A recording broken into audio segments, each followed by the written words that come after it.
Hello, I'm Paul. I'm Adam. And I'm Ben. And welcome to the Filmbusters podcast. The film show with no filters, no prisoners taken, loads of disagreements, but one hell of a love for cinema.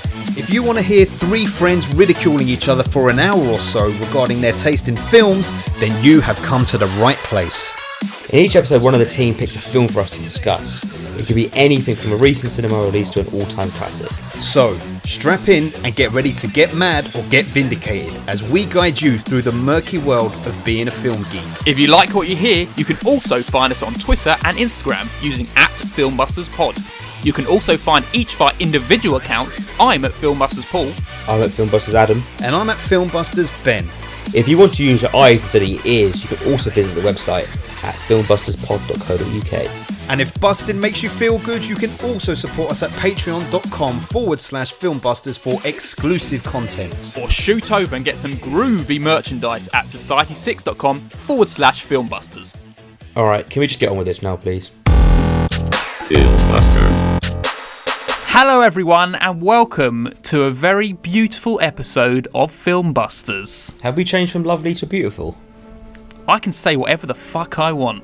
Language, straight away. Because we couldn't do it in the Lego Batman movie last time. No, it's time to go straight in with the swearing. Excellent. What's the rating of this film? Is it like a 15? It's a 15. Yeah. Seems about right. It's allowed at least one swear word from me. Anyway, we have just come off from recording our Patreon episode, so you can go check that out if you're a Patreon member, because that will be on after you listen to this, I imagine. Yes. It's a very long one this week, isn't it? Very good content. We've made up for our lack of content last week. We do extended stuff on Malcolm and Marie. People, if you're not a patron, you really must sign up to it. Give us much money to keep all the lights on in this big house that we live in together. So all our patrons got that lovely wrap up of what we've been watching in February and whatnot. And for now, it's more patron content because we are covering a film that was selected by one of our patrons, by two of our patrons, Katie and Oti, today. Yes. From the For Your Reference podcast. From their household. And they've picked a film that you and I had seen before, Paul. Adam, you hadn't seen, is that right? No, I hadn't seen it before. It's one of them cold-blooded films. The Lobster. A very selfish film. Very bourgeoisie. Very bourgeoisie. I had to say shellfish at one point. This is the second time that Yorgos Lanthimos is appearing on our podcast in about 6 months. Indeed. Yes. What do we do? Killing of a Sacred Deer, when did we do that? That was last year, I think, wasn't it? Ben was very angry. I was going to just say, full disclosure, we have since spoken about that episode and said that it's potentially one of our worst episodes simply because we just allowed my distaste for it to drop any potential conversation. That normally happens when Ben has strong views on a film. They normally take over everybody else's views on the film. Not at all, mate. Listen, it's a battlefield when we come to talk about these films, and if you want your side of the story to be heard, you must proffer it. Fight. Indeed. History is written by the victor. You can make yourself seem like the good guy. So today, no matter how much one or some of us may hate the movie, we have a full and frank discussion. Whoever is left standing at the end says this film is shit. He was never too liked it. That's right. But I'm looking forward to talking about it. There's much to discuss on this bloody thing. And we've had so many fucking people commenting on their views and stance on the film. The most we've ever had, surely. A lot of people want to hear what we got to say, I hope. People have fucking opinions on The Lobster for some reason. I don't know why. Maybe they just like lobsters. While we're here, should we talk about our other Patreon members that we need to bring light to? Okay, yes.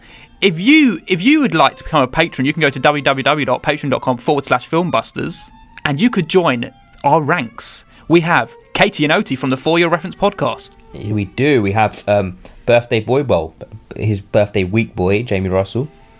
We have Nerd Revert from the Nerd Revert household, who's been on a bloody Marvel binge for the last few weeks, watching all of the Marvel films. While I've been binging De Niro, he's been binging Marvel.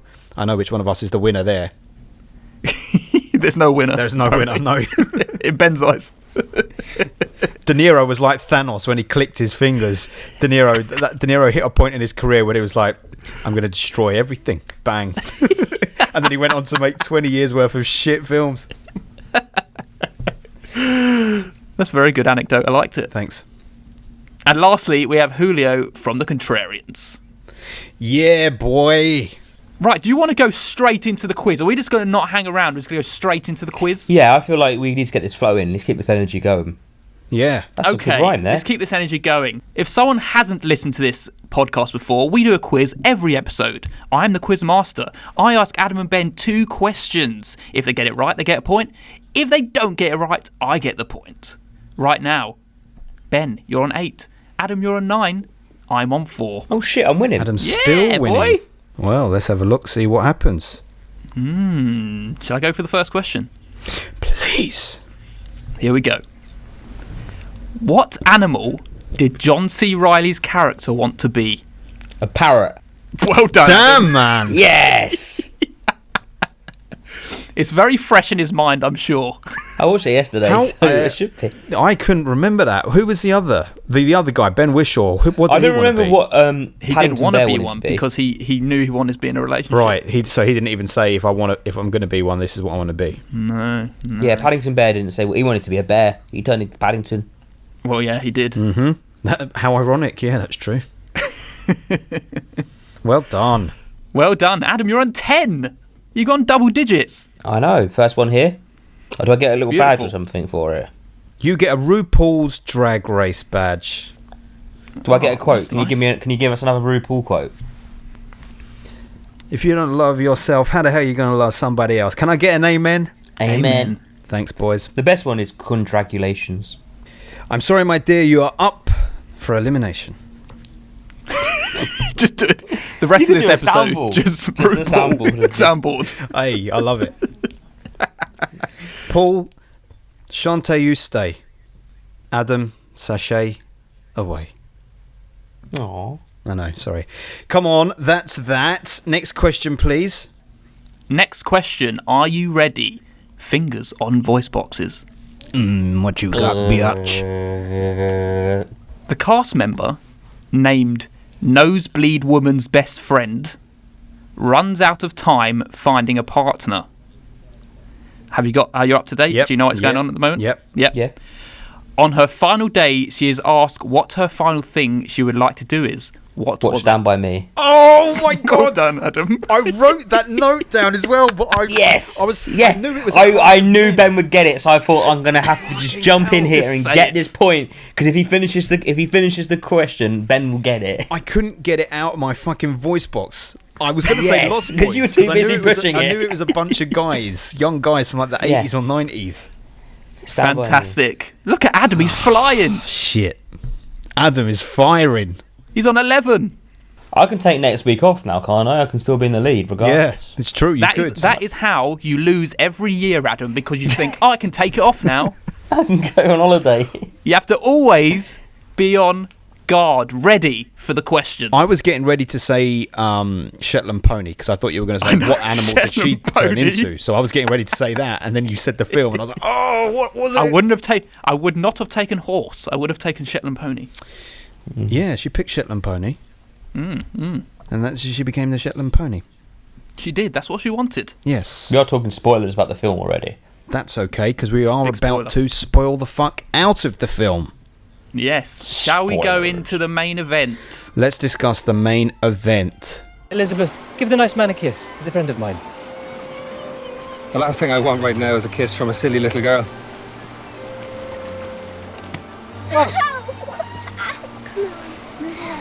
Don't cry, Elizabeth. You should thank me. Now you'll have a limp and be more like your father. Okay, everyone. We are talking about the Yorgos Lanthimos film, The Lobster. If you haven't seen this film, we will be spoiling it, so you might want to go watch it beforehand, unless you want to be some person who likes to be spoiled. Which we all are from Such time things. to time. Yes, sometimes we like to be spoiled. Sometimes the film ain't worth watching in the first place, so of course you need it. Sometimes you've avoided the film for a reason. If it doesn't quite feel like your bag, then allow us to spoil it for you. And then you might think, oh, actually, I wish I wasn't spoiled. That sounds like a good film. I've done that with some podcasts though. Have you done that with anyone? I never listen to any podcast I haven't watched because I don't like to be spoiled. Yeah, but sometimes there's films you know you're not going to see, right? But then if I didn't want to see it, then I wouldn't want to listen to it. No, because we like our beloved podcasters telling us about it. Oh, of course. But I think one day I will watch that film, so then I'll listen to it when I watched it. Nah, rubbish. Very different people. You're a horrible person and I'm decent. Anyway, Adam, you got to do a plot summary. Oh yeah.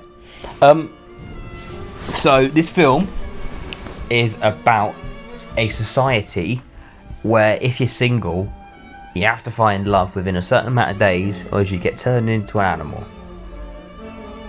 And to find your love, you get sent to these hotels, and yeah, you basically spend your time at the hotel in this weird, like almost like Hunger Games setup, like where there's like a person in charge of it all, and every night you go out and you hunt people who haven't found love in those certain amount of days, and if you kill one of them or tranquilize one of them, then you get an extra day of trying to find love. Very detailed. Fantastic. Very detailed. Did you write that down? I didn't. I did that all off my head. Oh, I only watched off it your yesterday. head. That's why I'm smashing the quiz on this bit. Yeah. You are indeed. Right, Adam, because you did the beautiful plot summary, would you like to say what order you'd like us to do our first impressions? I'm going to go first because I'm the only person who hasn't seen it before. Check it And out. Wow. by memory, I think I remember what Paul gives this film, but I don't know what Ben gives it. So I'm going to go first, then Ben, and then Paul. Okay. Highly Selassie. So the only I've seen, what other films have I seen by this man now? So I think I've seen all 4 of his big films. Is it? He's got 4 big films. The Favourite, Dogtooth. The Favourite I've seen, Dogtooth I've seen, and Killing of a Sacred Deer. Is there any other, like, I'm talking films, that, not like short films and stuff? I think they're the 4 big ones. Okay, so yeah, this is the only one of them I hadn't seen. I really like Colin Farrell. I think he's, especially when he's given like a role where he can just go with it, he's always brilliant and he's always worth a watch. And it was no different in this film. I very much enjoyed it. There is 2 distinguished parts of the film. I very much enjoyed the first half of the film more than the second half. That intrigued me more. But it's also just intriguing just to see this look on what society can be. That whole kind of almost, it's a very Black Mirror-esque kind of film. But yeah, it's very good. I'm not going to say too much now because I feel like the rest of my points need to be opened up into discussion rather than just me saying them. But yes, it's a very good look on it, and I will give this film 8 out of 10.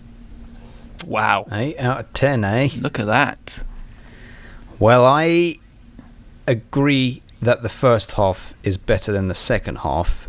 The first half has the intrigue, the mystery, the good setup, the exciting setup, that good idea about people 45 days to find a mate or turned into an animal. Very good idea. Nice idea. Good concept. You got Colin Farrell.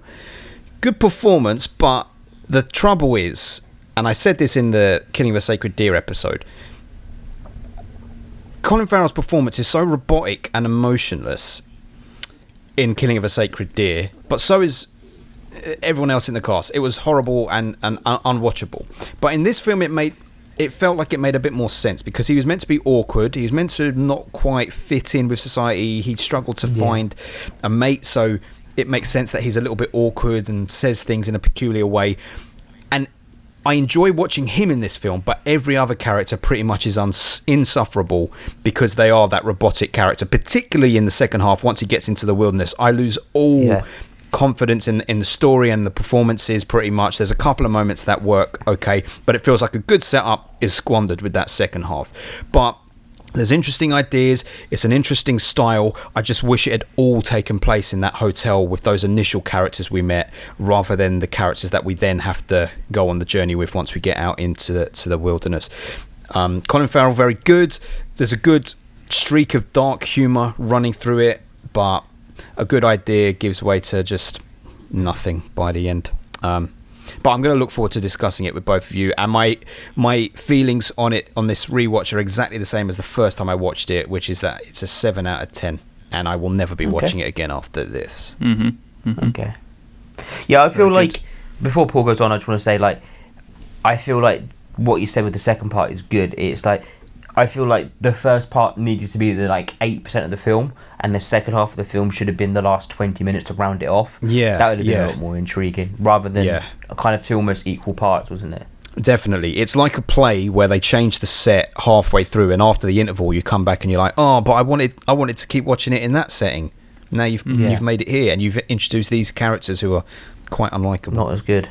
Yeah. Anyway, Paulie. Anyway, sorry, Paul. I actually thought you rated it lower than 7, so very surprising. Oh no, 7. Okay, I'll do my go. You will do your go. We all know full well about the author Yorgos Lanthimos and his strange worlds he creates, where everyone's almost, as we said it before, borderline autistic. Yeah, that's just how the characters You might are. want to consult with Sia before you say that, because she's the authority on that. Yes, she is. Were you going to bring it up in this episode? I don't know. We could do. I just felt like you were. I thought you spoke about it beforehand. Anyway, I personally very much enjoy the uniqueness of it all, the world he creates. As the films, they stand out from any usual viewing experience. They're very different. But for me, this is his weakest film I've seen. But I'm not saying I dislike it. I just don't take as much away from it as I do with Dogtooth or Killing of a Sacred Deer. Its concept is very fascinating, and I think it's strong. As you said, it's stronger in its first half, and before it moves into that forest where it does kind of lose itself a bit. And I think Colin Farrell is still bang on point and absolutely perfect in Lanthimos' worlds. He just oozes this odd awkwardness that the film needs, and he's perfect for that. I enjoy how the film plays against the idea of finding a partner, but I think it is more the idea of finding a partner when you're in school, because how when we're in school you're drawn together by the similarities you have, whether it's music or social circles, and these small ideals that don't necessarily make you compatible as partners, but are just good enough at the time. It's not like an actual relationship that you build up when you're an adult. It's just shitty little things that draw you together. But, that's a very good way to look at it. That's a way of putting it. But as we have all said, the second half, it just feels a bit sloppy. It's almost like the regimented style of the first half in the hotel was replaced by a more chaotic, unfocused approach, which is kind of, I guess, could be intentional in a way. I think it's intentional to an extent, but I don't think it was intentional the way it laid out. But it's not as good, in my opinion, as the first half, as you say. But I do enjoy the ending to an extent, and I am looking forward to discussing this film and that ending. I give it a 7 out of 10. Okay. Adam likes it the most. There we go. I thought Adam was going to like it the least. Really? Full of surprises, this one. He loves the Yorgos film, apparently. Apparently, I've given it all an 8 so far. Apart from Dogtooth, I didn't like Dogtooth. I gave Dogtooth a 5. So I think the Yorgos is just not for me, even though I can appreciate some things, because I think I've given all of his films that I've seen. Well, Killing of a Sacred Deer got a 5, but this gets a 7. The Favourite gets a 7, and I haven't seen Dogtooth. And I think The Favourite's his best. I think that's really well done. But in The Favourite, there was none of this every character acts without emotion. They had personality. The Favourite's almost a very mainstream film for him, I feel like. It's his turn to try and put his name on the map, and he kind of dialed down his style almost and his touches of the film, the weirdness he'd put on the film, and kind of, even though it's still not, you watch it and you go, oh, that's quite a normal film, but compared to actual normal films, or normal films in quotations, it's not, is it? I agree with that. It's almost like it's all toned down. I think the Queen is the most like her characters, but it's more like she's an outspoken character who can just say what she wants, rather than someone who's actually seems like they're autistic. Yeah. It's a very, very interesting plot. Shall we address what Katie and OT's scores are up front? Yeah. Let's get them. So OT gives it an 8.5. He likes the half ratings, but we allow it. It's fine. We'll allow it for him only. Yes, him only. And Katie, are you ready? She gives it a 10 out of 10. No way. Ooh. 10 out of 10. How does that get justified, I would like to hear. Why is she here? Not to back herself up, hey? I know. Our focus should be then, if that was the recommendation from our beloved patrons, they very much enjoy the film, Katie loves the film, outright perfect with a 10 out of 10 score, then our approach in this episode should really be to try and present reasons why we don't think that, right? Or reasons why we could get there. And look at why some of it should be a 10. Yeah, why someone could consider it a 10. As we know, everyone is a unique snowflake, and everyone has their own opinion. All opinions are valid, but not all opinions are right. They're like arseholes. Yes, they are. I do want to say just broadly up front again, the trouble with this, like with Killing of a Sacred Deer, is because I can't connect with the characters, because you're dealing with the human condition in this film, right? You're dealing with the human condition and like life partners and love, right? I find it hard to connect to anyone in a meaningful way because nobody acts human. Everyone is a psychopath. Everyone is a psychopath. You said that like in his movies. You said it very slowly. But I was trying to make sure I picked the right word. But they are, in as much as none of them act, you would act a certain way in society, and none of them do. And it's not because they're like, oh, I don't care how I'm acting. Yorgos is writing characters who don't inhabit normal human personalities and traits, and I find that really isolating when I'm watching his stuff. I can't really connect with it. I would much rather a David Lynch. Fascinates me more. Like that almost is like I want to then try and work out what this world is and how do I get into this world and what does this world mean. He's created. It's almost you aren't watching real life. He's created a world that you're looking into, which I think works especially well in this film because it's basically a different way of human civilization. So for me, that intrigues me more than kind of puts me off.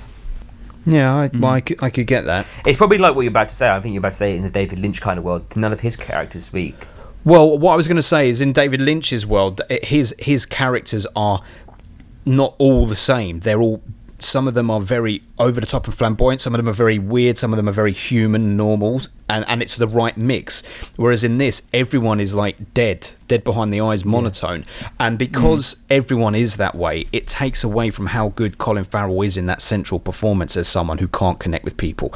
If everyone else around him, or like let's say 80% of the people around him, acted as how we would describe as normal, and there was only a small minority of people who were acting in that very robotic, hollow way, then his performance would work.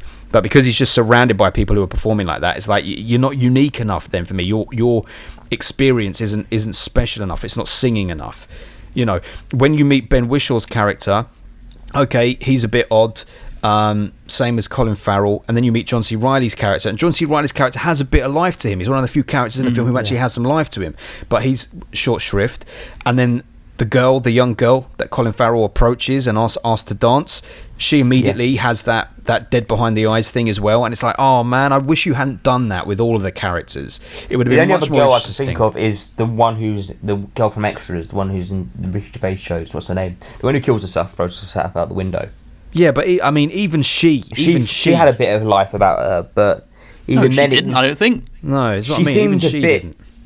Like, I mean, I just immediately saw her as the woman, the girl from Extras, so maybe that was a bit why. But the way she spoke to people was very weird. Like the whole bit on the bus. But I feel like she kind of was like, she was putting herself out there. She was trying to meet people. She was the one trying to make it happen. Whereas everybody else in the scenario wasn't trying to find love. They were trying to wait for love to get at them. They were almost all heartbroken. They were almost too damaged by being left and being single that they didn't want to put themselves back out there in fear of getting hurt again. Don't you think, though, like this concept, we all agree the concept of the film is a fascinating one.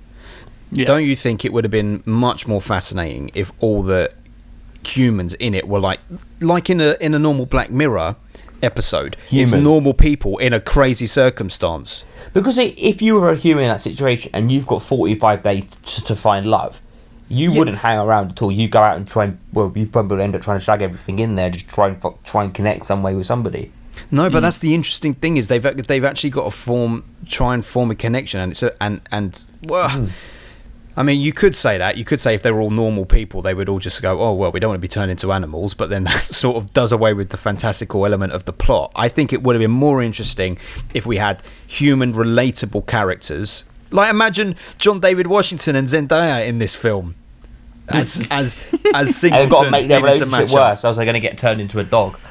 I would like to see people arguing and shouting in that situation because they're like, look, we've only got 3 days to go. 3 days to go before we get turned into these animals. We've got to make this work. And the other person saying, fuck it, I'm not making it work with you. That's some interesting discourse.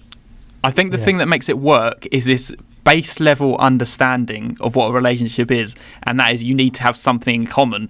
And the fact that these people find the most stupid or odd things in common with each other, and that means they're in a relationship, that is what works and makes it so surreal and odd. If it was normal people, then it would be a totally different film. But that's also the way society works. It's like you can almost only be in love with them if you connect with a personality trait, like a personality trait that distinguishes you, like the limp or the nosebleed, for example. That's the only reason you can love somebody else who has that exact same personality trait. But like, have you ever, since you've been an adult, ever been in that sort of situation? You don't want to almost find someone like you. You don't, exactly. You're right. To push you and change you in that manner.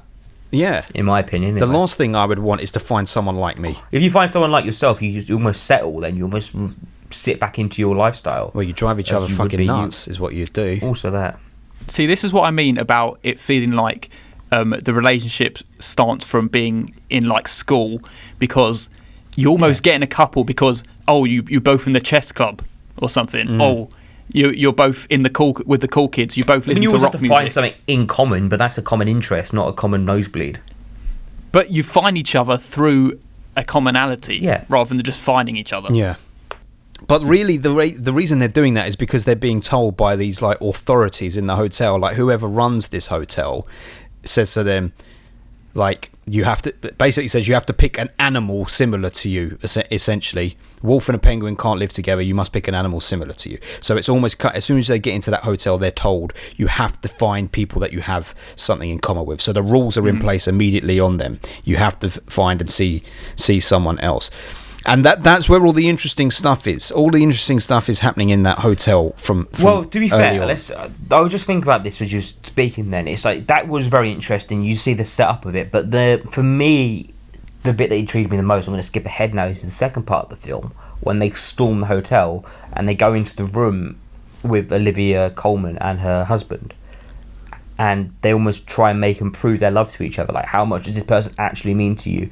Are you with them because you're scared of leaving them and then trying to find love again? And then the fear of getting turned into an old animal because you've hit that age now where you're like, we're not going to find somebody again. Or do you actually love them because you actually do love them still? That was a very interesting point that they almost brushed over really quickly. Well, they didn't brush over it. It was set up and then it kind of happens and then the film just moves on without... I almost feel like reflecting on that part of the film, that's the part where the true morality is, and they could dive deeper into that part. Well, I would say that there's two schools of thought in this film. One is being in a couple is an enforced social constraint, and it's okay to be alone. And the other is you fucking need someone else to have worth in life. You need to find love to have worth in life. There's two schools of thought and both are wrong. Yeah, it's somewhere in the middle. Yeah, there's like both sides. The hotel is wrong, the people in the wilderness are wrong, and that scene you're talking about, no one's in the fucking right there, obviously, because those two, Olivia Colman and her husband, have obviously, as you say, settled just so that they haven't been turned into animals. But those people from the wilderness are wrong to try and come and exploit it. Like, there are lots of people out there that you can clearly see are in couples that just either shouldn't be because they're in a very toxic relationship, as we will discuss in our Patreon if you want to sign up to that. Like, there's things like that, right? There's people like that out there, but it's not our business to go all up in their business and say, hey, you two really shouldn't be a couple. It's not real love. Who's to say? But yeah, he was caught out there. I think it goes to say something that Colin Farrell and Rachel Weisz, they find each other, and I don't think they're forced into a relationship. They find each other naturally. Yeah. And then by the end, they're like, they want don't each we other need as to have well. something in common? It's like they got to that understanding, like, we need to have something in common. That's the thing. But they still love each other, and they still want to be with each other, and that's the balance. Yeah. But they just didn't understand that they could just be happy like that. Yeah, totally. But then, I mean, that's interesting. I didn't think of it in that way, like the reason that he connects with her. I kind of thought it was a case of when he's in the hotel, he's told to find someone and he can't. And then when he's in the wilderness, he's told, you're not meant to find someone, and he finds someone. Almost like rebelling against rules that are social... When you're least looking for enforcements. It kind of Yeah, but I thought he was meant to basically represent someone who is at odds with society's expectations. Because if society says do one thing, he was doing the other. Whether the society was the hotel or the society was the wilderness, he went the other way. All right, so in terms of finding a life partner, let's go into it. If it's not things in common, what is it? Oh, it is. I feel like it is things in common as well, like, but not like, again, like physical things in common. Like, it starts with things in common, right? That's how it does start. Yes, it's and true. you have That to is connect true. with that person in that way. But yeah, you kind of need to be able to connect and discuss, and yeah, so that's where it's all. You don't connect on the basis of that thing you have in common. You connect on a fact that you love this person's personality, or maybe some people just love the look of the person. It's not based on a commonality. That's the situation where you find the person, not why you love the person. No, of It's course, like the but whole you're talking thing of about you can love. never You're get to talking know- about further down the line. I'm talking about that initial thing, like you were saying. Well, when you're at school, you get with someone because you have a common thing. You both like pencils or whatever the fuck. But just replace love with like, and it's the same thing. Yeah, but you don't love someone immediately. You don't. But you like someone. Yeah. So in this respect, they do have to find. If they want to find someone, they need to connect on a very superficial level at first, right? We all do. In life, we do. If you want to call it superficial, like the things that, I don't know, your backgrounds, but the things that would have connected you to the people that you then got into relationships with, if you strip it right back, you had an access point where both of you found each other because of a mutual thing. Yeah.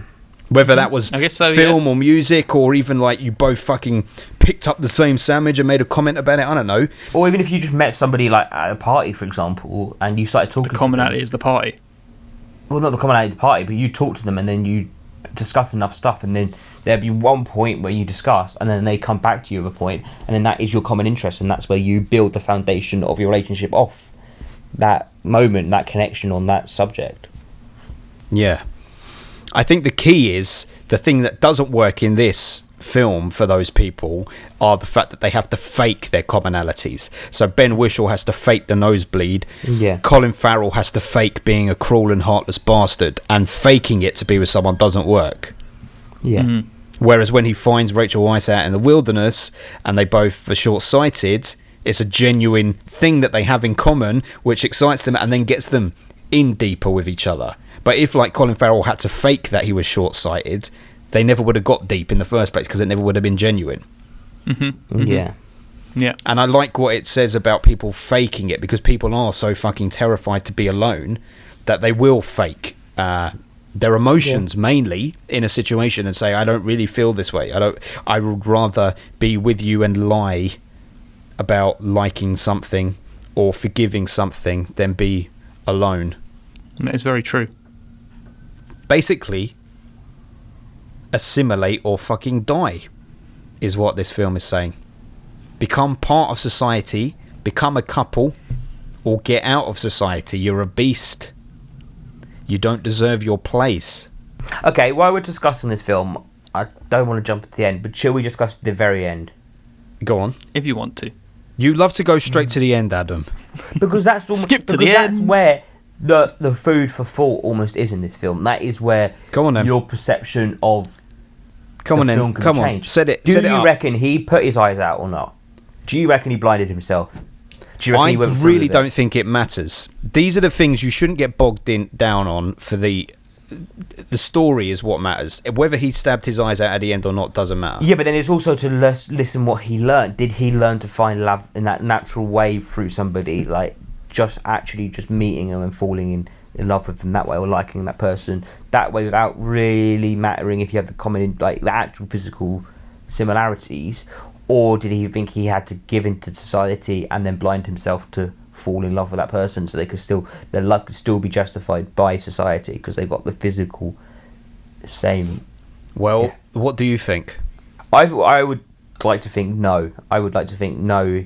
They would work better as a couple, because this is what the whole film was also learning. It was teaching you, like, oh, if you've got two arms, you can do this. That if he has his sight, them as a couple would be stronger, because he could be her eyes and help her out and be that guide dog for example. Guide dog. Well, yeah, like through life, like that's Adam in a relationship. Yeah. You know what I mean? The way, and if they were both be blinded, then they were hindering both of each other as a couple. Yes. Let me just break this for you. If you stay to the end of the credits, there's sound effect of the sea. So he turned into a lobster. Or do you think it went to a black screen, like, so that moment, because it cuts to black and then the credits roll up, there's like a 15-20 second difference between the black and then the credits. So could it be that whole thing, you're now looking through his eyes almost, that he now cannot see, and then the end of the credits is them two just sitting on the beach looking out to the sea, because he said he loves the sea and he likes being at the sea. Oh, and that's cute. And he's now looking at the sea, but he's actually blind. Looking at the sea. That's a quite cute way of looking at Adam. I like that. Cute little Adam. Yeah. That is an optimistic way of looking at the film. I don't really see how... I don't see any development in Colin Farrell's character from the beginning to the end of the film, other than he actually finds someone that he maybe connects with. I don't see anything in the film that tells me he's not going to put his eyes out. That very last scene would see what he learns. No, he's just naturally struggling against stabbing his eyes out, as any human being would do. Yeah. But not because, Yeah, not but you to also me. got the thought moment behind it. It could be, you could go back to and say, I will keep my eyes. We can work together as a team and everything. And do you feel like it's set? Do you feel like the film set it up for that to be the reading, though? I don't believe that there was any growth shown by his character to do that. No. I just saw him as a desperate man who just really wanted to get into a relationship. Yeah, so did I. And it was being like, this is how desperate people are not to be alone. Yeah. Whether he's going to lie about it, whether he's going to try and be himself, or whether he stabs his eyes out, he wants that relationship. Yeah. Again, the compromises that people are willing to do to not be alone. Yeah. But he was so strict, actually, in many ways. He wasn't willing to lie. He was like, in order for me to be together, I have to mutilate myself. Well, he tried doing the emotional side, and that killed him. Yes. With a woman who didn't love him, or who wanted no love and no enjoyment. Exactly. It was like, would you stay alive and not be happy? It's all big picture, the whole fucking film, right? While it has these great ideas, and ideas that I really like to think about and discuss, the experience is not a good one. It is a bizarre concept with bizarre characters in a bizarre setting, and that doesn't work. One of those things has to feel normal for the other thing to work. Are you enjoying talking about it more than watching it now? I'm enjoying talking about it more, but I'm not hearing anything that's making me jump up. No. Yeah. Okay. It is quite a depressing film. Yeah, it is. Yeah, I mean, it's not a... It's a depressing look at relationship and love, rather than optimism at the end, like, oh, they found love. You're still depressing, like, okay, whether or not he stabbed his eyes out or walked away, that's depressing.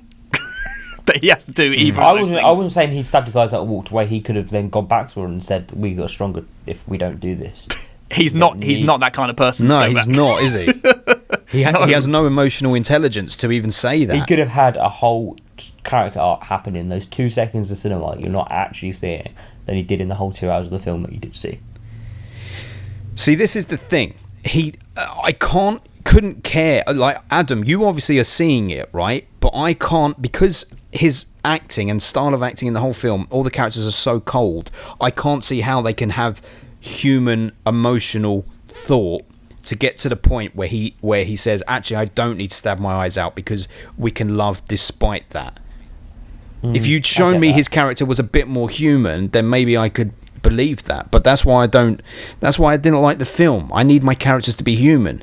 Even with, not to mention it again, but with Malcolm and Marie, even if the characters are absolute arseholes and terrible people, at least I can say, but that feels real. I can relate to it because it's real. It feels authentic. They're real arseholes. Yeah. I just see him as never getting past the fact that he needs to have some kind of really small connection with the person he's with to be with them. And it never changed through the whole of the film. He needed that connection. Right from the off, when his wife breaks up with him or his girlfriend breaks up with him, he's going, does he wear contact lenses? Because he wants to know what the connection is. You're why so pathetic. The connection's so strong. That strong connection with your eyesight. Yeah, everything with the eyesight with him. But it is funny, even though it's depressing, there are funny moments in it as well, like that. Even like some things that were bizarre works, like when he turns up to the hotel and he's checking in and he's talking, and she asks, "Are you heterosexual or not?" And he's like, "No, heterosexual. Oh, but I did have a gay encounter in college, so could you put bisexual?" And she's like, "No, one or the other. We had a problem in the summer." He ponders it. Yeah. He goes, "Do you want to be homosexual?" Yeah. He thinks about it. No, I think I'll be heterosexual. Because that's the desperate need, because he wants to have a partner, whether it's a man or a woman. He needs someone. It's like, where am I more likely to find companionship in men or women now over these next 45 days? Exactly. And the only true friendship he built up was with the guys. Was with Ben Whishaw and John C. Reilly, I feel like, almost. Yeah, John C. Reilly was a nice... I felt most for him. He wasn't faking, he was actually being his real self, those two. Well, John C. Reilly was being his real self so much that he got punished for masturbating. Yeah. He did. His hand in a toaster. But I felt really sorry for him because he's actually showing human emotion and humanity in that situation, rather than being this fucking cardboard And being honest cutout. about it as well. Yeah. He did feel like the most down-to-earth, actual, Normal human being. person. Yeah. Yeah. Like, it could be him just playing himself, like playing the kind of character he plays in any other film. He was a relatable. So the first time I ever saw him was in Step Brothers. Like, well, realised who he was. That's who I know him from. And then to see him, I always thought he was like Will Ferrell and like that whole just comedy actor. And then you see him go off to do these proper roles, like, and develop as like be an actual actor, like in Boogie Nights and all those kind of films, and like, well, mainly Paul Thomas Anderson films. But I don't know why what I always find it about. really weird sometimes when I see him acting like not stupid. I prefer it. You don't like Step Brothers, do you? No, I don't. I don't even know why you brought it up. John C. Reilly. Another funny bit in this film, it's kind of sadistically funny, is where he's lying to get with the woman who's has no emotion, even though for some reason nobody had any emotion while he's in the hot tub, and he just lets her choke, and he like just tries not to look at her. I didn't get it at first. I didn't understand why he was doing that, and then I was like, okay, it's to show that you are cruel, right? Yes, exactly. And before that, when the woman jumps out the window and she's dying and like just screaming there while she's dying on the concrete, and then he says, I hope they deal with that. I don't want some silly woman screaming and dying outside my window while I'm trying to sleep. Yeah, it was quite funny. It's quite funny. But then he goes and kills the dog. I mean, she goes and kills the dog. I bet you didn't like when that happened. I thought, I bet Paul hates that scene. Out of order, and it's a border collie. It is. Poor Memphis. How could you do that?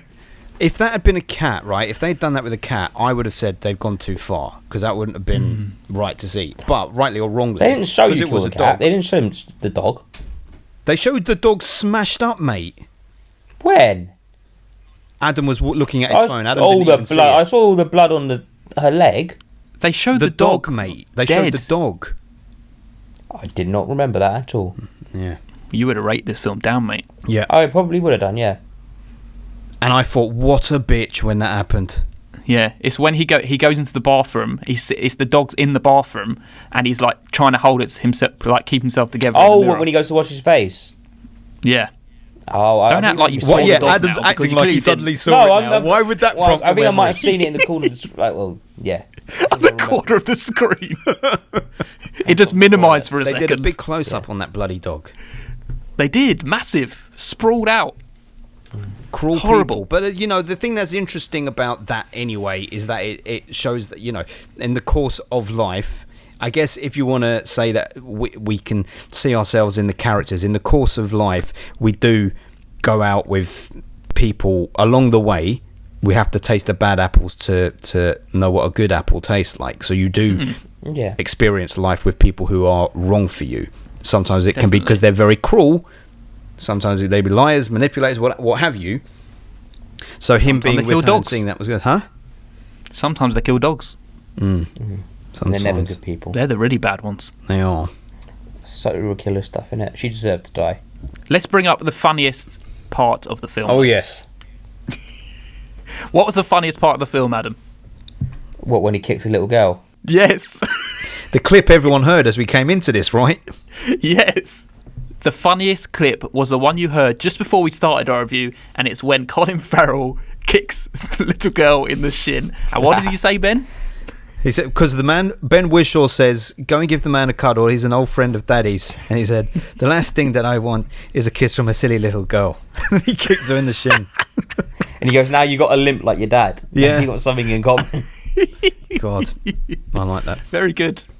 Here's one of the few things that I enjoyed about the film. Is that they said, if you have any problems you can't resolve yourself in your relationship, you'll be assigned children. You have a kid. That usually Oh, yeah. helps a lot. And then all of a sudden they've got this kid Yeah. Yeah. because the lies aren't enough. And it's true. People go through a relationship and think that children can solve things. They think they're going to bring this happy energy into the family. And mostly it draws people apart because children's hard work. Yes. It's not. You can't get away from your own feelings about each other just because you have a child. It's exactly. And people have kids thinking it will fix the relationship. So this is where I have my main thing that I wanted to bring up from this film. So I'm in a relationship, a long-term relationship. Well, I'm married, and I am in no way identify with what it must be like for people who are single, have been single for a long time, or are looking for love or whatever. Anyway, it's not about that. My point is, I am not the people that this film is portraying, people who haven't found someone and need to find someone within 45 days. However, if this film had been about people not having kids or not wanting kids and having 45 days to have those kids or be turned into animals, how would I feel about the characters in the film? Now, bear with me while I'm saying this. My point is, all the characters in this film act borderline autistic, robotic, emotionless, whatever you want to say, yeah? It is portraying people who can't find a mate as awkward outsiders, robotic, not right, yeah? Yeah. So, if the shoe was on the other foot and they were acting that way and the story was about people not having kids, I would take the film as an insult to me, because it would make me feel like the filmmaker is taking the piss out of me, making me feel like, oh well, I'm an aberration, I'm abnormal, I'm different or an outsider because I'm not doing that which society says you should do. So in many ways, I think this film is actually, it is being very critical of people who aren't in relationships. Even though the film itself is, and the constraints is, I think the filmmaker's intention is that people who aren't able to find relationships or find love or companionship are outside of the norm. And that's certainly how I would take it if the plot had adjusted to my personal circumstances. I'm not in a relationship and I didn't take it like that at all. You're also a young man, though. Yeah, but I feel like it's a look on society if society was doing it this way. I feel that to an extent, but you know people aren't like that in real life, so you can take that away from the fact that that's why they're not in a relationship. It's also quite a generic thing where most people, whether they want and need to be in a relationship, most people eventually get into a relationship so they can find something in the film. But say that someone was asexual, not saying that asexual people don't get in relationships, they're just not interested in the sex side of things, but they could potentially take offence from this film. Yeah, but it's them saying that someone who's not in a relationship or doesn't want to be in a relationship is an animal. They're not human. No, but the sex is never part of the relationship. The whole thing, like the first time he fell in love. It is because you're not allowed to have sex or even masturbate before you get in a relationship. Yeah, but they're not saying that's what makes you be in a relationship. You can have sex. Apparently, they are saying that. Well, they're not. They never said, "Oh, now you're in a relationship, you have to have sex." You can still be in a they're relationship. saying you can. Now you're in a relationship. You can. Now That's religion. That's basically a religious way of looking at it. But they're not saying that's what defines a relationship. Like even the first time he was with the woman who had no heart, who didn't feel anything. She just rubbed herself on it in that weird way, like the maid did. So I mean that whole thing just made me feel very uncomfortable. All that rubbing stuff like that. But why did that happen? Why the maids do it because they want the people to find a mate, yeah, and they think if they make them horny, they're gonna want to get with a woman even quicker, yeah. Is that why? Yeah. So why did the woman, when he's partnered up with her, do that? Because I'm Make guessing sure that he didn't get any enjoyment out of it. Is that what she was I feel doing? I feel like it that was makes her. sense, That's yeah. why she said, "Look at me." That's why I want you to look at me when you do it. Or you didn't make a noise, did you? She's trying to make sure he's getting no enjoyment out of it at all. Why? Why? Because she's cruel. Because she couldn't feel anything. Like she wasn't showing any emotions to anything because she couldn't. Well, she couldn't theoretically in the film show any emotion. So she wants to make sure she was with somebody. That's why she killed his dog, to make sure that he would be like, "Okay, you killed my dog. Let's move on with the day." She did it to prove that makes sense. to him that he had no emotions and he wouldn't be upset that his dog's dead. Yeah. And then you also get the scene of him leaning in for a kiss, and then he realises he shouldn't. Yeah. Have you ever read any Kafka? No, what's that? There's Franz Kafka.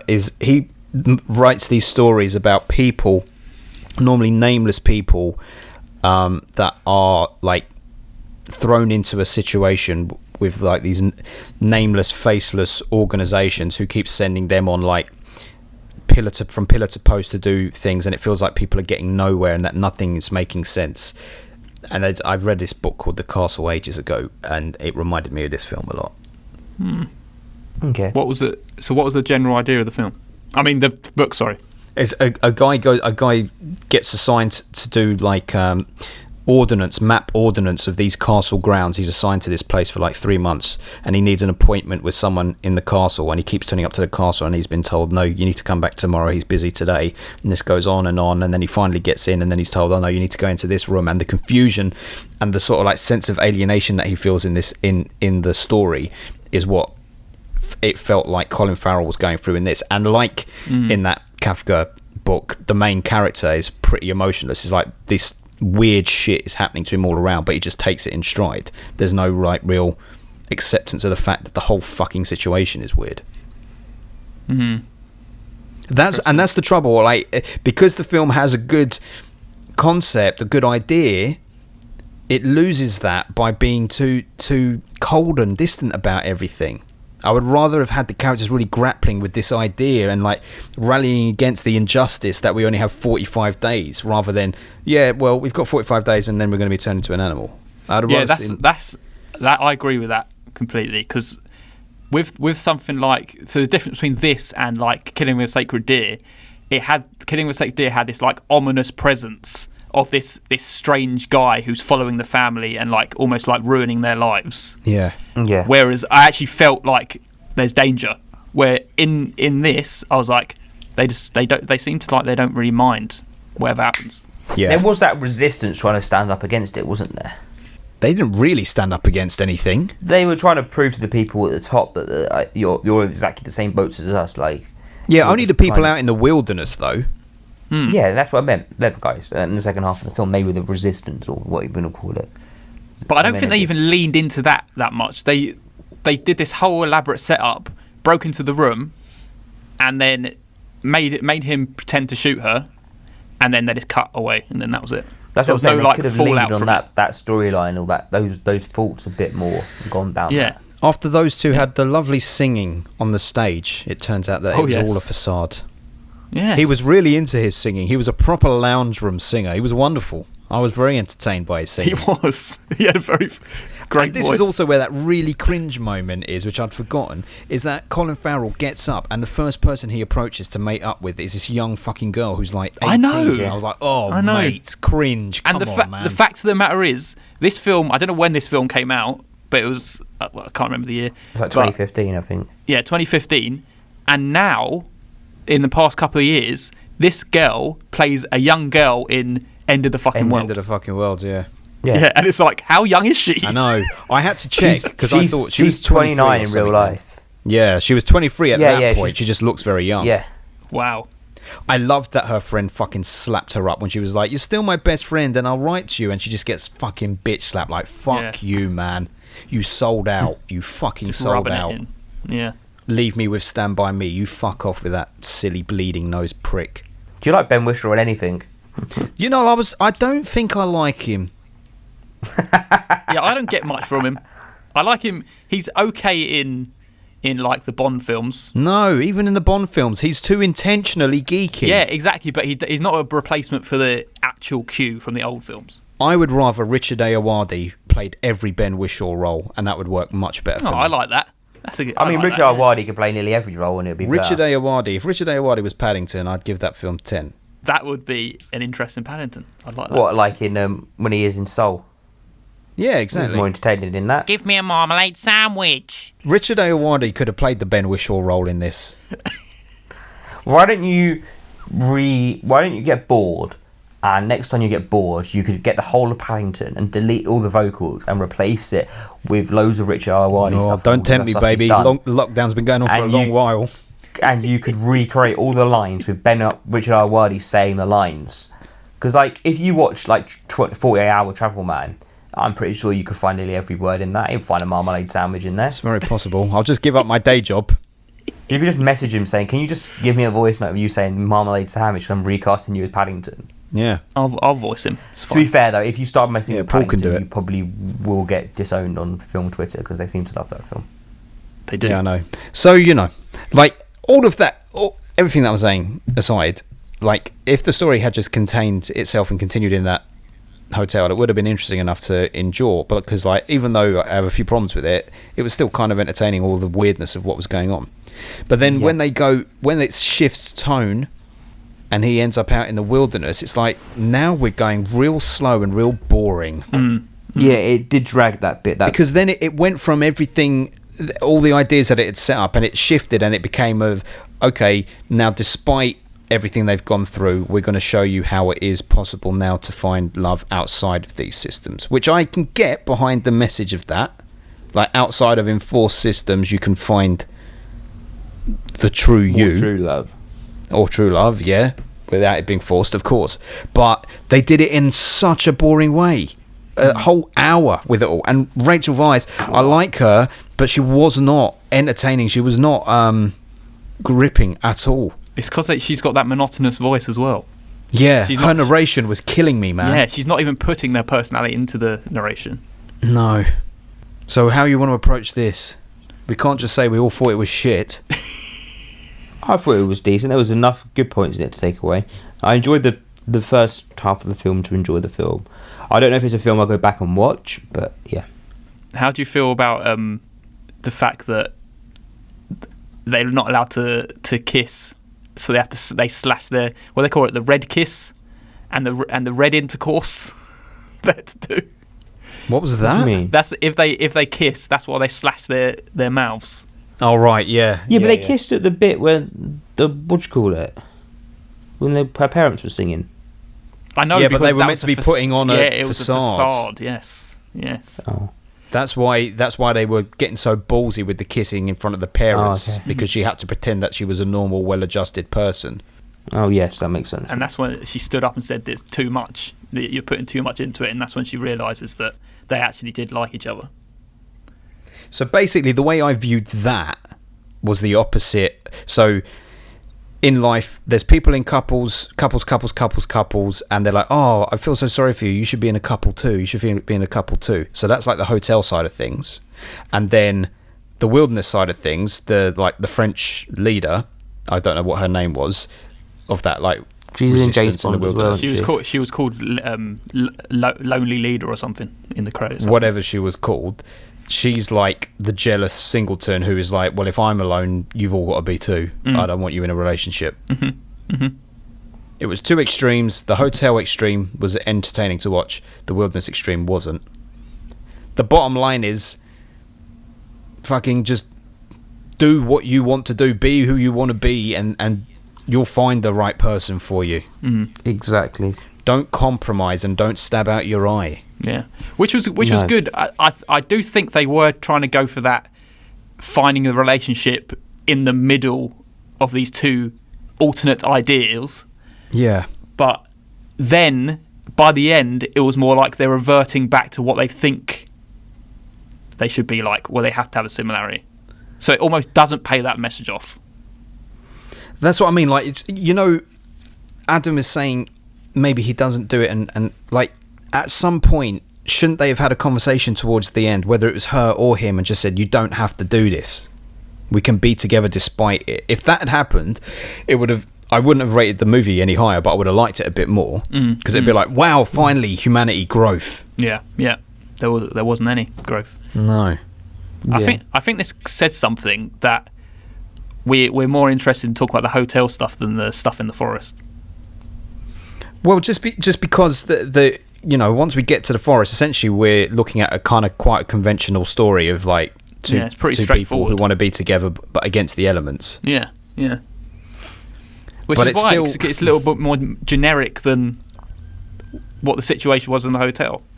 And I think that's why it doesn't jump out as something original. Yeah, and it's also like there's a fantasy element to the first half where it's like you get turned into an animal. How? We don't know. We don't need to know. We just accept it. Wow, cool. Okay, you get turned into an animal. And then the flip side is in the Resistance, if you're in a couple, well, we're just going to slash you up and shit. Yeah. It's like, well, I don't really get the stakes. Like, just leave the Resistance. Yeah. That's what I didn't understand. Just leave the fucking woods. Yeah, you clearly want to be in a relationship, so why are you there? Yeah, but you race you and everyone will go, oh, great. Go back to that shopping centre and actually be a fucking husband and wife if that's what you want. Yeah.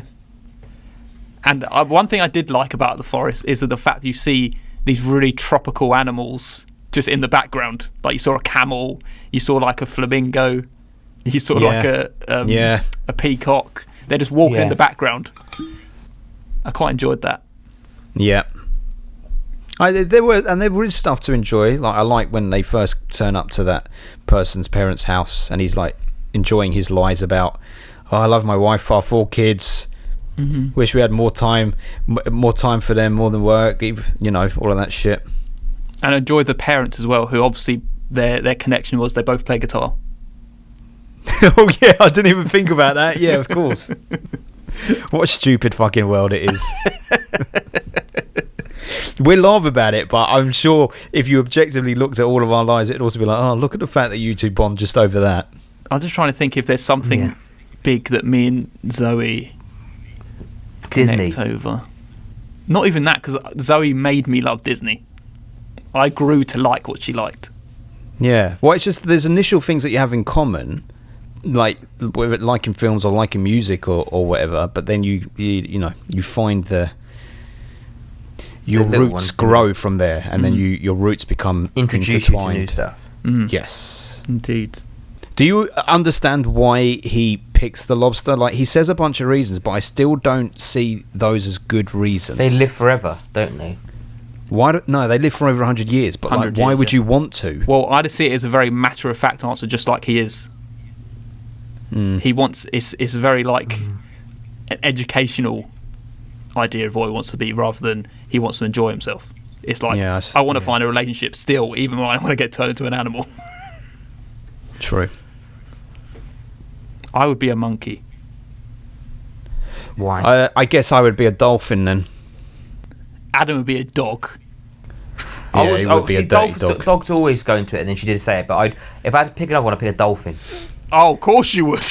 Dolphin, I just said it. Swimming and swooping, going through the water. They're very smart. And they're the only other animals that have sex for pleasure. That is true. That is exactly why you wanted to be a dolphin, Adam. That's true. Paul, on the other hand, just prefers to masturbate and throw his shit around, so of course he picked a monkey. Yeah. You can What's wrong do with that? flips and shit. Anyway, like my personal conclusion of the whole film is that there's groups in life, whatever situation you may find yourself in, there'll be groups on both sides that see the other as bad, whether it's relationships or whatever. I had a question for you too. I know we're running long, but I had a question for you too that I wrote down while watching the film, and I'm actually trying to find it now. Oh yeah, have you? Hang on, how did I actually write it? Well, it doesn't matter anyway. Basically, it's to go back to a previous point we were making. Have you in the past, obviously not currently, but have you in the past pretended or compromised on your personality in order to be with someone? I tried to listen to loads of bands to look more appealing to a girl. The bands that she liked. Yeah. Yeah, that's not compromising your personality as such. That's just you trying to find interesting. It's me trying to find. It's me trying to find a connection with her. It was exactly what the film is. And you're like, and you listen to what they say, and you're like, oh, maybe let's try these bands out and see if I like anything. But like, did you don't fake like it? them? Did you listen to if them? You don't like not them, like and you them, say, and then let me just say like that I don't listen to any of those bands now. Yeah, but did you tell her you liked them and pretended to really like them at the time? I had them on my iPod. That's the fun one. Yeah, but to download the music and listen to it is one thing. Yeah, so. I remember some of the songs. So yeah, but what are bands? What are bands? What bands were they? The bands were that I remember: Brand New. Never heard of them. Never heard of them. Paramore. Okay, Paramore, them, right? No, they're not. That's all I can remember. Paramore are good. Paramore are fine. You dodged a bullet. I wouldn't listen to them. You dodged a bullet. Yeah. Now I listen to Disney songs. Yeah, well done. What have you, Adam? What about you? You might tone stuff down. I don't think I've ever.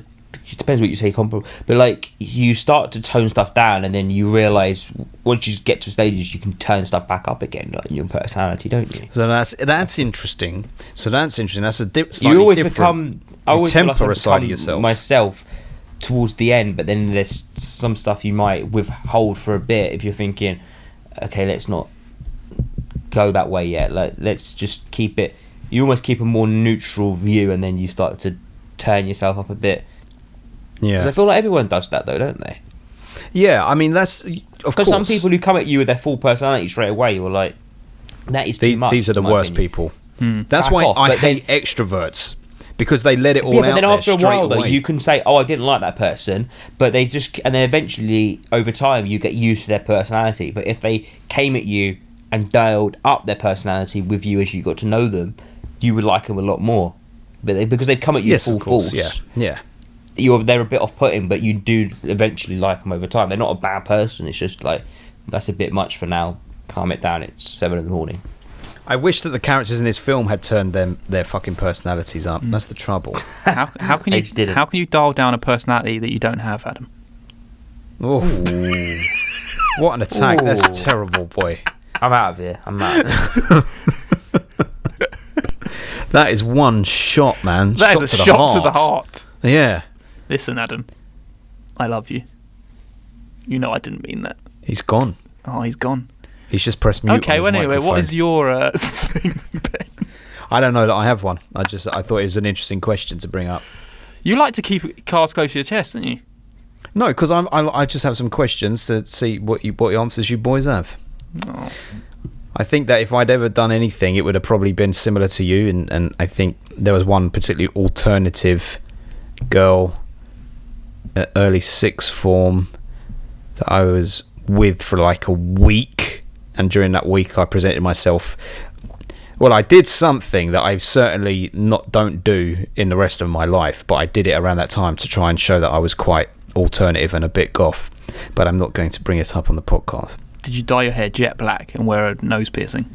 It was along those lines. Other things that happen, or that get associated rightly or wrongly with that kind of community. I did something which I'm not proud of, but I did that because I thought, it's going to make me seem really troubled, and when really I was perfectly fine. I was quite happy. Did you bite the head off a bat? Yes. You got me. I did it. Has Adam actually gone? No, he's there. He's just being quiet. Adam, return. No, fuck it. Come on, let's go and do the backwards and forwards. Oh, is that Clockwork Orange? The old in-out. The old backwards and forwards.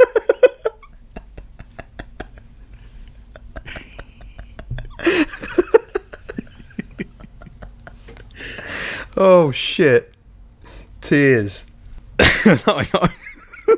I meant that let's me and you do the let's me and you have a back and forth for a bit. Adam has come back. We need to read out the things so we can finish this Come on, episode. Adam. We're going to wrap up now. We're already running over time. It's 5:45. Our second comment here is Julio from the Contrarians. Right, here we go.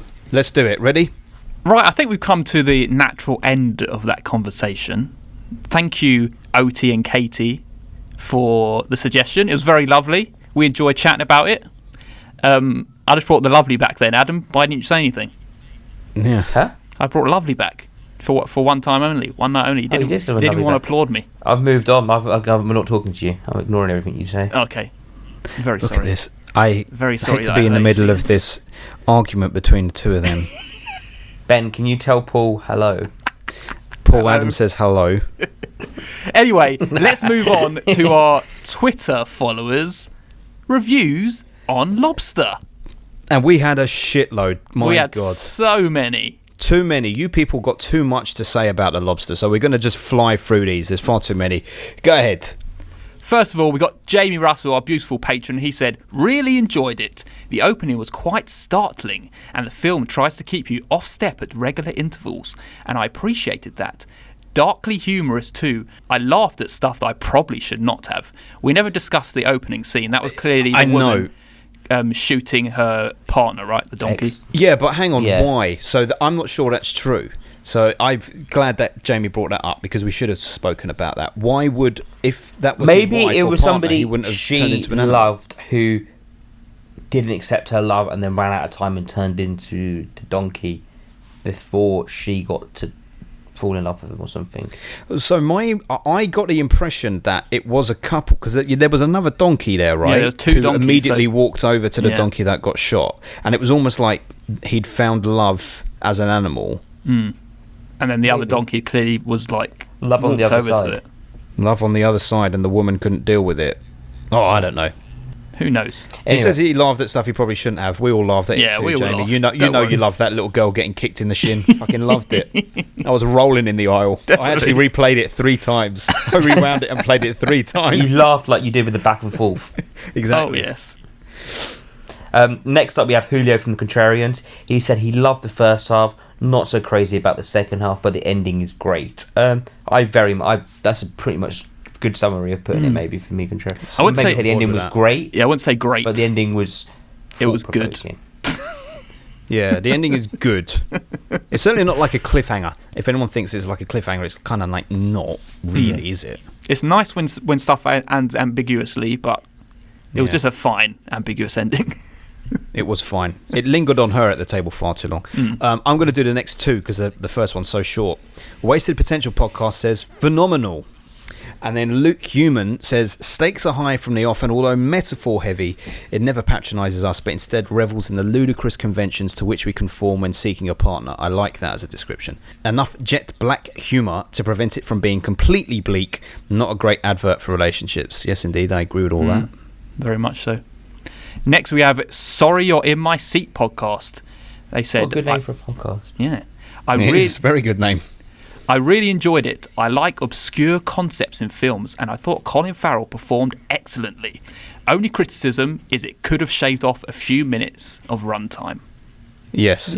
Yeah. Most of the films we watch nowadays, I think we could say that of. I know. Films are a little I too long. really dislike myself for thinking it as well, and I feel like it's become like this whole like your divine generation of like some points to everything down into 6 seconds, and Yeah. beyond that you haven't got the attention span. But I know, but like sometimes it's you've not got to even admit that. a film does do it. That like sometimes a film does just drag on too long.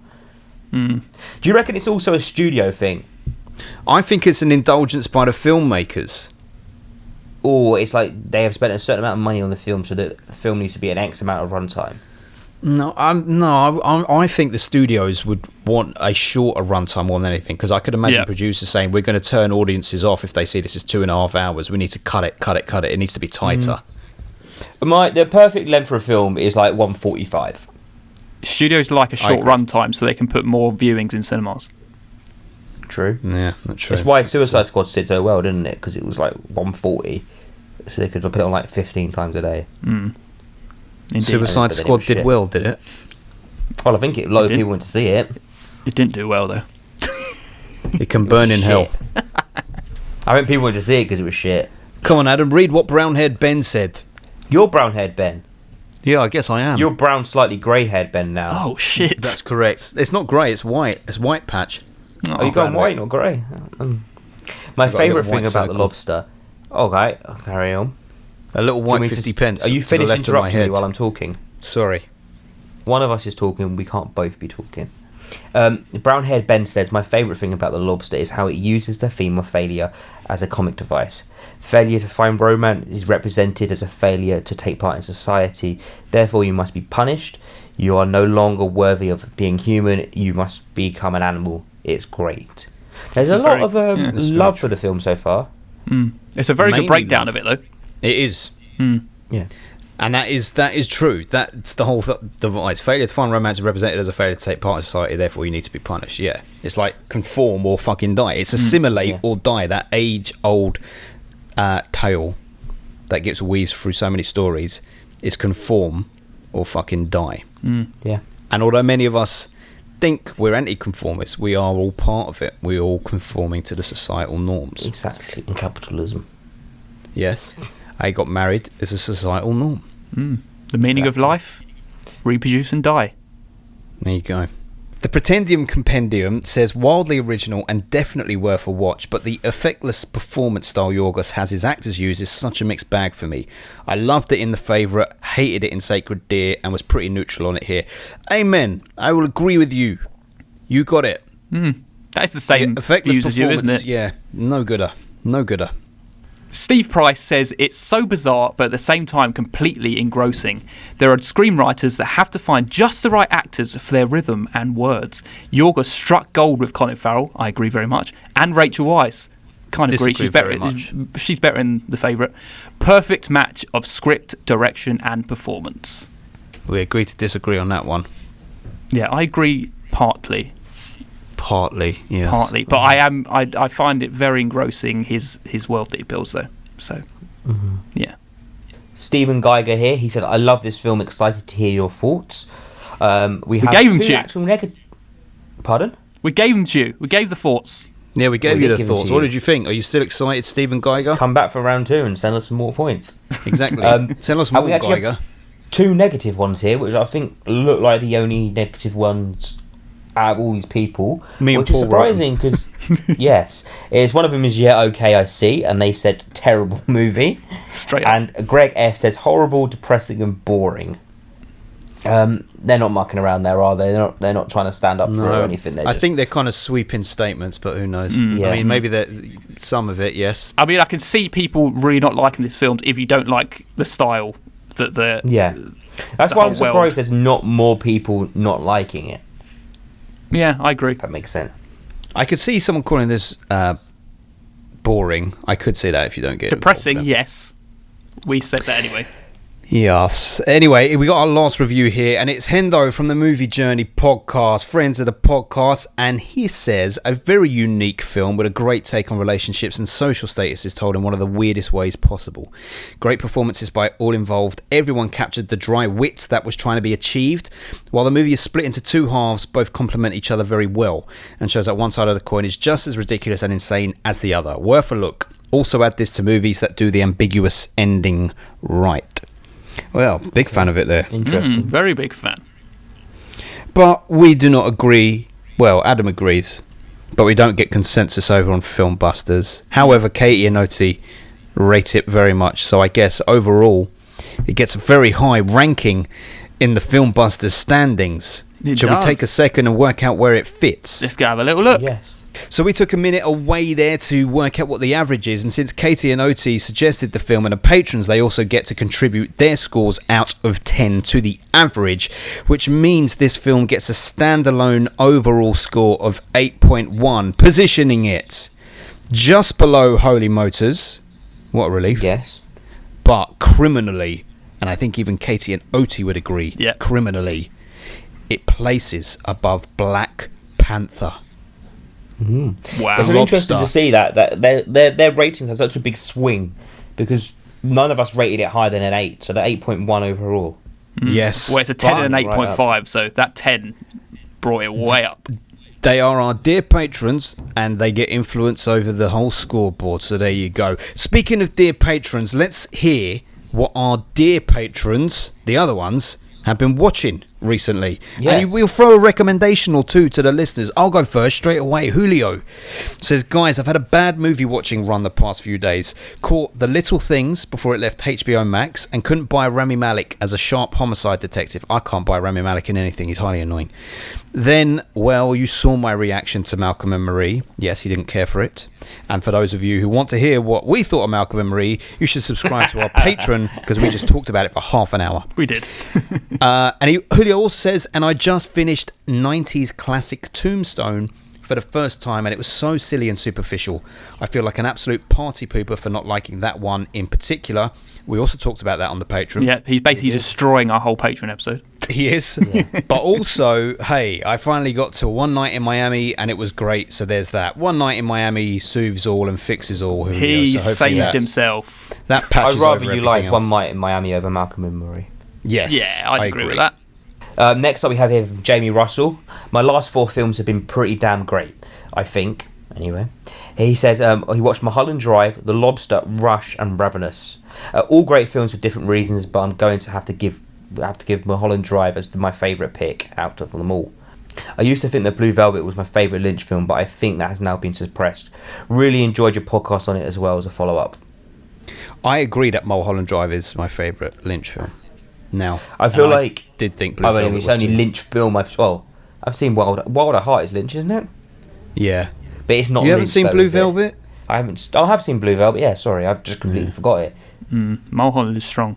I feel like Mulholland is the very good blend of letting him do his Lynch stuff on it, though. Yeah, I mean, like, I've got a whole new appreciation for it when we did it for our podcast. Yeah. It I like that you can demands break to be it down. discussed and Yeah. analysed. You can't just, like you do with some films, throw it on for 2 hours and then just go, yeah, watch that, and then on to the next one. Well, I mean, This I had is- to watch it twice, like back to back, just to really understand what was going on. Yeah. And many more. But yes, we've obviously just talked about The Lobster, and we talk about Ravenous in our Patreon episode. Patreon, yeah, this is one great big plug for our Patreon It is. episode. All of the films that our patrons are talking And about, we also- just watched. Rush is a great film as well, in my opinion. I very enjoy Rush. Yes, featured in the top 10 list of It's last so year, weird I to believe. think Chris Hemsworth is in it as playing James Hunt. Like, Yep. he does it like it's so weird to see him, because you just think of him as Thor now, don't you? Like a proper deep acting role, and it's like what I remember him before he became Thor. Very true. 4-4. Have you heard what Mark Commode says, that if they did a Thor 4 in 3D, people would have to go to the cinema and say 2 for Thor 4 3D, please. I'm not very good at doing my THs as it is, so. Very good. I know.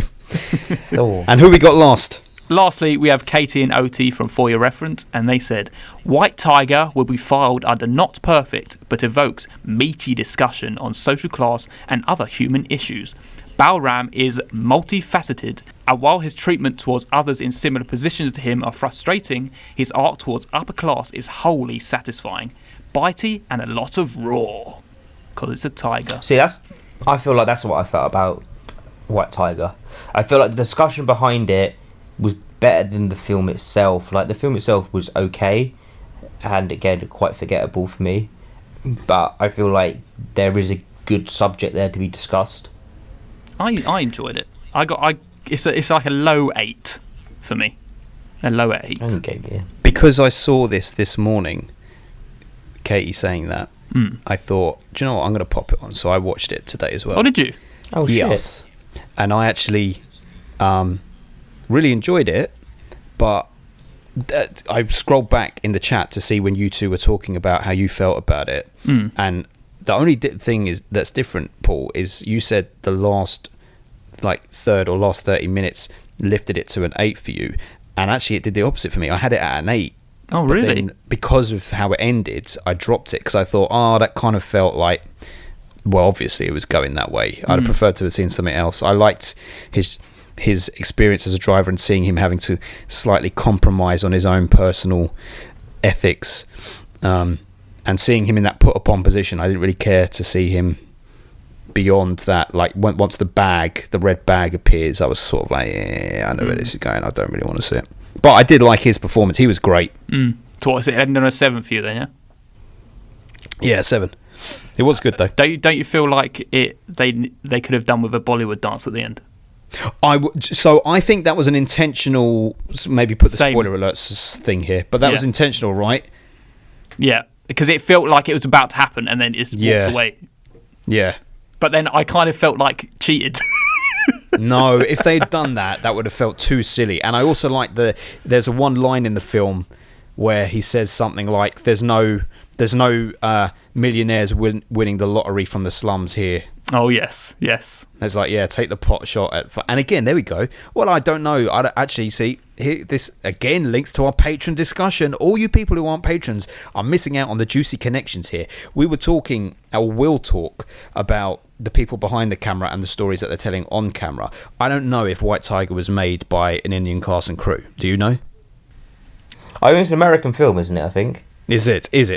They spoke a lot of English in it. Because if you've got Danny Boyle telling the story of the slum dog, it's very different to an authentic Indian voice telling the story. Well, for starters, it's got an alternate title, which is Tigra something, and it's directed by Ramin Bahrani. He's an American director and screenwriter. Is he actually? He's born in North Carolina. Oh, there you go.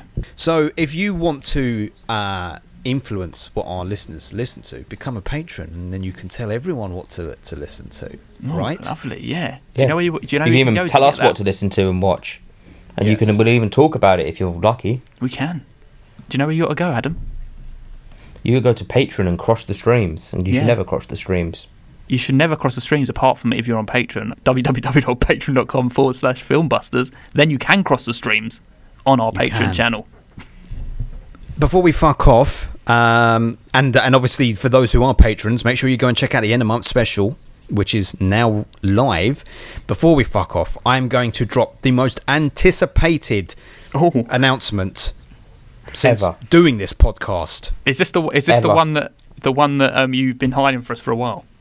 Yes. Okay. I watched this film at the beginning of January, but I already had decided what I was going to pick for our episode round, so I've had to wait almost 2 months to announce this film. So I didn't put it on my letterbox or anything, so you guys don't know my rating. This is the film. The film. You don't know my rating. You don't know. You don't even know what the film is. You don't know nothing. I'm excited. About it. I could fucking really hate this film. I could really adore this film. But one thing is for sure, there is going to be shit to discuss. Exciting. This is my first pick from the 80s. Oh. It is my first pick from Japan. Oh. Ooh. It's directed by someone called Shinya Tsukamoto. Oh. It's considered something of a cult classic, and it's called Tetsuo, the Iron Man. Oh, I've heard of this.